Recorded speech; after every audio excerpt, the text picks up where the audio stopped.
ഈ നാദർഷയിലെ ഒരു ഡയറക്ടർ ശരിക്കും പറഞ്ഞു കഴിഞ്ഞാൽ ഒരു സ്ക്രിപ്റ്റ് ലോക്ക് ചെയ്യുന്നു, അത് വായിച്ച് നമ്മളിപ്പോൾ ലൊക്കേഷൻ കാണുന്നു, ലൊക്കേഷൻ കണ്ടിട്ട് പ്രീ പ്ലാൻ ചെയ്ത് സ്ക്രിപ്റ്റുകളിലേക്ക് ഷോട്ടുകൾ മനസ്സിൽ കൊണ്ടു നടന്ന് അത് എക്സിക്യൂട്ട് ചെയ്യുന്നതാണോ, അതെയോ രാവിലെ എഴുന്നേറ്റ് അവിടെ വന്നു കഴിഞ്ഞ് കഴിയുമ്പോൾ അന്നേരം കിട്ടുന്ന ആ ഒരു ഷോട്ട്സ് ആണോ കമ്പോസ് ചെയ്യുന്നത്, എങ്ങനെയാണ് അത് ശരിക്കും? അങ്ങനെ ലൊക്കേഷൻ ആദ്യം നമ്മൾ പോയി കാണുമല്ലോ.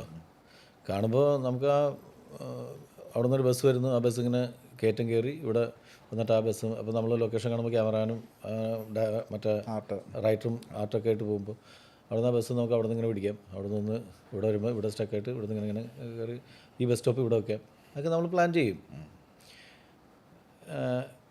അത് നമ്മുടെ മനസ്സിലൊരു റൂട്ടുണ്ടാവും. എന്നിട്ട് നമ്മൾ രാവിലെ അവിടെ ഒന്ന് ഷൂട്ട് ചെയ്യുമ്പോൾ എന്തെങ്കിലും ചെറിയ മാറ്റങ്ങൾ, അപ്പോൾ അവിടെ സാറേ അവിടെ പെർമിഷൻ ഇല്ലയെന്ന് പറഞ്ഞിട്ടായിരിക്കും വരുമ്പോഴായിരിക്കും എന്നാൽ പിന്നെ വേറെ ഏത് വഴിയാണോ, എന്നാൽ പിന്നെ ഇപ്പുറത്തെ കയറ്റം പിടിക്കാം എന്നൊക്കെ പറഞ്ഞിട്ട് നമ്മളവിടെ അങ്ങനെ വല്ല മാറ്റങ്ങളൊക്കെ വരുമ്പോൾ അവിടെ പിന്നെ ഷോർട്ട് ഡിവിഷനൊക്കെ അപ്പോഴേ ചെയ്യുള്ളൂ. കാരണം ഇമ്പ്രവൈസ് ചെയ്ത് പോകുമ്പോൾ ആക്ടർ വന്ന് അഭിനയിച്ചുകൊണ്ടിരിക്കുന്ന സമയത്ത് ബസ്സിൽ നിന്ന് ഇറങ്ങുന്നത് നമ്മൾ എല്ലാം പ്ലാൻ ചെയ്ത് നമുക്ക് ഇവിടെ ക്യാമറ വെക്കാം, ഇവിടെ ക്യാമറ വെച്ചിട്ട് അത് ഇറങ്ങുന്നതിന് മുമ്പ് പുള്ളിയുടെ ഒരു ക്ലോസ് അല്ലെങ്കിൽ ഇവിടുന്ന് സാക്ഷൻ, ആ പരിപാടി ഇല്ല.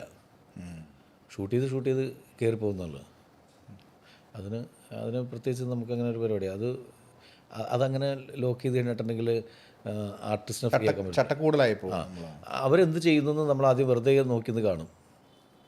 നിങ്ങളെന്താ ചെയ്യാൻ പോകണമെന്ന് ചോദിക്കും. അപ്പോൾ നമ്മൾ ക്യാമറയും എല്ലാം ഫിക്സ് ചെയ്ത് വെച്ചിട്ട് ലൈറ്റപ്പ് പോലും ചെയ്തിട്ടുണ്ടാവില്ല. ഒരു ബേസ് ലൈറ്റ് വെച്ചിട്ട് എന്തായിരിക്കും അവിടെ സംഭവിക്കാൻ പോണത്. അപ്പോൾ ഒന്നില്ലെങ്കിൽ അസിസ്റ്റന്റ് ഡയറക്ടേഴ്സായിട്ട് ആർട്ടിസ്റ്റ് വരുന്നതിന് മുമ്പ് അസിസ്റ്റന്റ് ഡയറക്ടേഴ്സ് വെച്ചിട്ട് നമ്മൾ പ്ലാൻ ചെയ്യും. മറ്റേ ക്യാരക്ടർ ഇവിടെ നിന്ന് വാതിൽ വന്ന് ഇവിടെ വരുമ്പോൾ അപ്പോൾ എവിടെ ഇരിക്കും മറ്റവനിരിക്കുന്നുണ്ട്. അപ്പോഴേക്കും ADs വെച്ചിട്ട് നമ്മളൊരു റൂട്ട് ഉണ്ടാക്കും. മറ്റേ ക്യാരക്ടർ ഇവിടെ ഇരിക്കും, അശോക് ചേട്ടൻ ഇവിടെ ഇരിക്കും, വിഷ്ണു അല്ലെങ്കിൽ ഇവിടെ പ്ലേസ് നിൽക്കുന്നത് മറ്റേ പോലെ അങ്ങനെ ഒരു കോറിയോഗ്രാഫി സെറ്റ് ചെയ്യും. അതിന് ശേഷമാണ് ലൈറ്റപ്പ് ചെയ്യുള്ളൂ. തലേദിവസം ചില മെയിൻ സീനൊക്കെ തലേദിവസമേ പ്ലാൻ ചെയ്യും. ഇതേപോലെയൊക്കെ പ്ലാൻ ചെയ്ത് സെറ്റ് ചെയ്ത് വെക്കും. പക്ഷേ ഷൂട്ട് ചെയ്യുമ്പോഴായിരിക്കും അതിലെ ചില ആക്ടേഴ്സ് അപ്പോഴായിരിക്കുമല്ലോ തന്നെ. അപ്പോൾ അവർ ചിലപ്പോൾ എന്തെങ്കിലും സാക്ഷ്യം പറയും. അപ്പം ഇതൊക്കെ ഒന്നുകൂടി പൊളിച്ചിട്ടുണ്ടാവും. നല്ല ചിലത് വളരെ നമ്മൾ പ്ലാൻ ചെയ്താലും മുകളിൽ പോകും അല്ല, അങ്ങനെ ചില സജഷൻസ് ഒക്കെ വന്നു കഴിയുമ്പോൾ ഉറപ്പായിട്ടും. അല്ല, സജഷന് എടുക്കണമെങ്കിൽ അത് വർക്കായ മാത്രമല്ല എന്നാൽ അത് ചെയ്യാമെന്ന് തീരുമാനിക്കുള്ളൂ. പിന്നെ പലപ്പോഴും സംഭവിക്കുന്നത് അറിയാം, നമുക്ക് റൈറ്റർ ഡയറക്ടർ എല്ലാം കൂടി നമ്മളൊരു ഫൈനൽ സ്ക്രിപ്റ്റ് ലോക്ക് ചെയ്ത് വെച്ചിട്ട് സിനിമ ഷൂട്ടിംഗ് തുടങ്ങിക്കഴിഞ്ഞാൽ ആ സ്ക്രിപ്റ്റിലിട്ട് അധികം പണിയാൻ പോയി കഴിഞ്ഞിട്ടുണ്ടെങ്കിൽ കുഴപ്പമാവും. രസച്ചരടല്ല, നമ്മൾ ആദ്യം ഇങ്ങനെ പോയിക്കുന്ന ഇടയ്ക്ക് വെച്ചിട്ട് ഏതെങ്കിലും ഒരു സാധനം പ്ലാൻ ചെയ്ത് മാറ്റാം. ചിലതിന് ഗുണം ചെയ്തിട്ടുണ്ടാവും. പലപ്പോഴും സംഭവിക്കുന്നത് വെച്ചിട്ടുണ്ടെങ്കിൽ അതിന് നമുക്ക് ഷൂട്ടിങ് തുടങ്ങി കഴിഞ്ഞാൽ പിന്നെ ഈ സ്ക്രിപ്റ്റിൽ പിന്നെ ശ്രദ്ധിക്കുക, അങ്ങനെ ഷൂട്ട് ചെയ്ത് പോവുക. ഒരെണ്ണം ലോക്ക് ചെയ്ത് വെച്ചിട്ടുണ്ടെങ്കിൽ പിന്നെ അതിൽ വലിയ പണി എടുക്കാതിരിക്കുക എന്നുള്ളതാണ് നോക്കേണ്ടത്. അങ്ങനെയുള്ളതാണ് എൻ്റെ എക്സ്പീരിയൻസിൽ. ശരിക്കും അതിൻ്റെ ആളാണ് നമ്മളാണ് വേണ്ട പൊളിക്കണ്ട. അപ്പം ഇംപ്രൂവൈസേഷൻ വരുമ്പോൾ അതൊക്കെ ചെയ്യാൻ തോന്നുന്നു. ഇംപ്രൂവൈസേഷൻ ഉണ്ട് സ്പോട്ടിൽ, സ്റ്റേജിൽ നിന്ന് വന്ന ഒരു ഇതായിരിക്കും ഉള്ളിൽ കിടക്കുന്നത്. അതെ സ്പോട്ടിൽ. ഇപ്പോൾ ഞാൻ പറയട്ടെ, നമ്മളാദ്യം അതിനകത്ത് ഇവർ ഒരു പാലത്തിൻ്റെ മുകളിൽ നിന്ന് ചാടുന്ന സീനുണ്ട്. ആ പാലത്തിൻ്റെ മുകളിൽ നിന്ന് ചാടുന്ന സീനിൽ ടൈമിംഗ് ഇല്ലാത്ത അത് ആദ്യം പ്ലാൻ ചെയ്യുന്ന വെച്ചിട്ടുണ്ടെങ്കിൽ ഇത്ര ഹൈറ്റുള്ള സ്ഥലത്തുനിന്നല്ല ഒരു വേറെ ചെന്നിട്ട് അപ്പോൾ നമുക്ക് സൂയിസൈഡായെന്ന് പറഞ്ഞിട്ട് ഒരു ഇതൊക്കെയുള്ള അതിന് കണ്ടുവച്ചിരുന്ന ലൊക്കേഷനും വേറൊരു സ്ഥലമായിരുന്നു. വേറെ കുറച്ച് ആഴമുള്ള, അതായത് റോട്ടിൽ നിന്ന് ഇറങ്ങിയിട്ട് ആഴമുള്ള വെള്ളത്തിലേക്ക് എടുത്ത് ചാടുക, ഒഴുകി പോകുന്നു എന്നൊക്കെ പറയുന്ന സാധനങ്ങൾ. അപ്പോൾ അങ്ങനെ കണ്ടുകൊണ്ടിരിക്കുമ്പോൾ സുജിത്താണ് പറഞ്ഞത് നമുക്ക് പാലത്തിൻ്റെ മുകളിൽ നിന്ന് ചാടിയാലോ. വലിയ ഹൈറ്റുള്ള പാലത്തിൻ്റെ മുകളിൽ നിന്ന് ചാടി. അപ്പോൾ ഞാൻ പറഞ്ഞു അത് കഴിഞ്ഞിട്ട് അങ്ങനെ റിസ്ക് എടുത്തതേ ഇദ്ദേഹമൊക്കെ കയറി ഇത്ര ഹൈറ്റുള്ള പാലത്തിൻ്റെ മുകളിൽ നിന്ന് രണ്ടെണ്ണത്തിനെയും കൂടി എടുത്ത് അത് സിംഗിൾ ഷോട്ടിലാണ് അത് ചെയ്തേക്കുന്നത്. അവർ ബൈക്കിന് വന്നത് തൊട്ട്, കാരണം ഡ്യൂപ്പല്ല ചാടിയെന്നുള്ളതാണ് ഇപ്പോൾ അതിൻ്റെ ഒരു.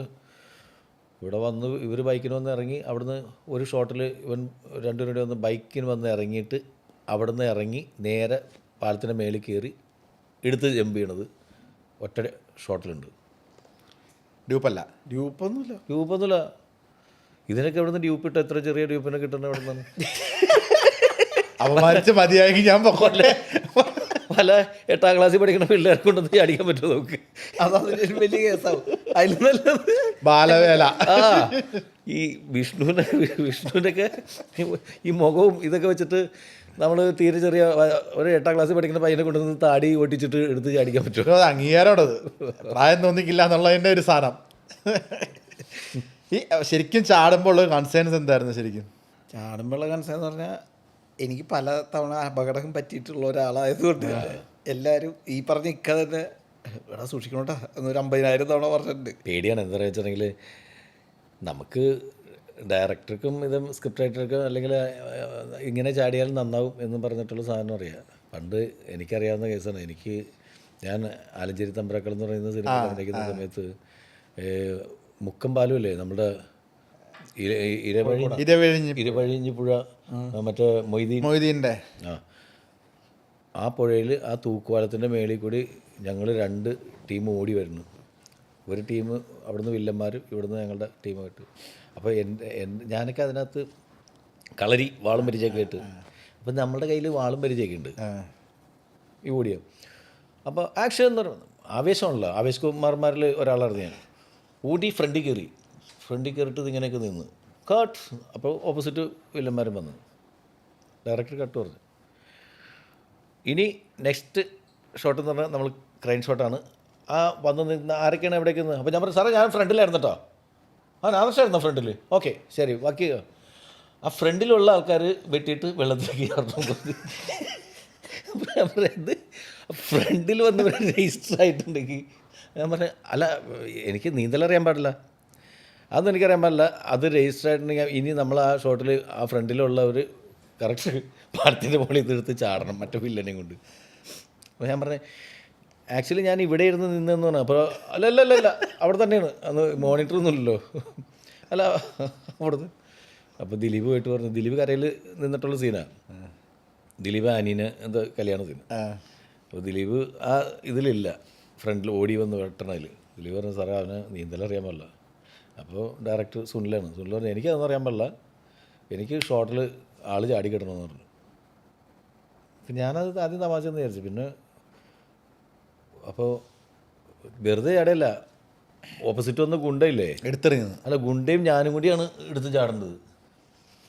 വിത്ത് മറ്റേ വാളും പരിചയം. അത് മറ്റേ CVN കളരി കോഴിക്കോട് അവിടുന്ന് കൊണ്ടുവന്ന ഒറിജിനൽ സാധനമാണ്. ഡമ്മിയൊന്നുമല്ലേ? ഡമ്മിയൊന്നുമല്ല, അപ്പോൾ നല്ല വെയിറ്റുള്ള നല്ല സാധനം. വെയിറ്റും ഉണ്ട്. അപ്പോൾ ഞാനെന്ത് ചെയ്യുന്നു വെച്ചിട്ടുണ്ടെങ്കിൽ തീരുമാനമായി കഴിഞ്ഞപ്പോൾ ഞാൻ പറഞ്ഞു അല്ലാണ്ട് ചാടിയില്ലെങ്കിൽ പാക്കപ്പാണ്. ഞാൻ ഇത്ര പുള്ളി സീരിയസ് ആയിട്ട് പോയി. അവസാനം ഞാൻ പറഞ്ഞു ഞാൻ ചാടാന്ന് പറഞ്ഞു. ഇവൻ പറഞ്ഞ പോലെ ചാടാന്ന് പറഞ്ഞിട്ട് ആദ്യം എന്ത് ചെയ്തെന്നറിയോ, ദേഷ്യം ഉണ്ടല്ലോ മനസ്സിൽ. ഈ വാളും പരിചയം ആക്ഷൻ പറഞ്ഞപ്പോൾ തന്നെ ഇടത്തോട്ടാണ് ചാടേണ്ടത്. വലത്തെ ആ പുഴ മറ്റേ പാലം ഇത്രയല്ലേ ഉള്ളൂ ചെറിയ, വലത്തേക്ക് വലിച്ചെറിഞ്ഞ് കളഞ്ഞ്. എന്നിട്ട് ഗുണ്ടേനെ പിടിച്ചിട്ട് അണ്ണാ നീന്തൽ തെരിയാത് കാപ്പാത്തുങ്കോ. എന്നെ നീന്തൽ തെരിയാത് കാപ്പാത്തുങ്കോ എടുത്ത് ചാടി. ആ ഓപ്പോസിറ്റ് നിന്ന് ആ സഹോദരന് നീന്തലൊക്കെ അറിയാവുന്നതിൻ്റെ പേരിൽ പുള്ളി എന്നെ കൂടി ചാടി അവിടെ താഴെ. അന്ന് ആർട്ടിലെ അബൂക്ക എന്നൊക്കെ പറഞ്ഞ അബൂക്കൊക്കെ അതിൻ്റെ ഇവിടെ പൊന്തക്കാട്ടിലും ആ തൂണിൻ്റെ മറവിലൊക്കെ ചാടിക്കഴിഞ്ഞാൽ പിടിക്കാൻ വേണ്ടിയിട്ട് ഒളിച്ചിട്ടുണ്ടായിരുന്നു, ഹൈഡ് ചെയ്ത്. എന്നിട്ട് അവരെ കൂടി പൊക്കി കയറ്റി കുറേ വെള്ളം കുടിച്ച് തന്നു. ആ സീൻ ഒന്നുകൂടെ കാണണം. അന്ന് മറ്റേ മുൻകൂറായിട്ട് സ്ക്രിപ്റ്റ് പറഞ്ഞു തരുന്നവരുടെ ഒന്നും അല്ലെങ്കിൽ ചാടുന്നതൊന്നും അങ്ങനെയല്ല. ആവേശം നമുക്ക് ഭയങ്കരമല്ലേ അഭിനയിക്കാൻ. എന്നിട്ട് അവിടെ നിന്ന് എല്ലാവരുടെയും ഓടിയൊന്നും ക്ലോസ് ആണോ വൈഡാണോ ഇതൊക്കെ നമ്മൾ നോക്കണം. നമ്മൾ കാണുമെന്ന് പോലും അറിയാൻ പാടില്ല. എല്ലാവരോടും ഓടാൻ പറഞ്ഞു കഴിഞ്ഞിട്ടുണ്ടെങ്കിൽ മലയുടെ മുകളിലേക്ക് ആൾക്കാരുണ്ടല്ലോ ആ സിനിമയ്ക്കകത്ത് മക്കളായിട്ട്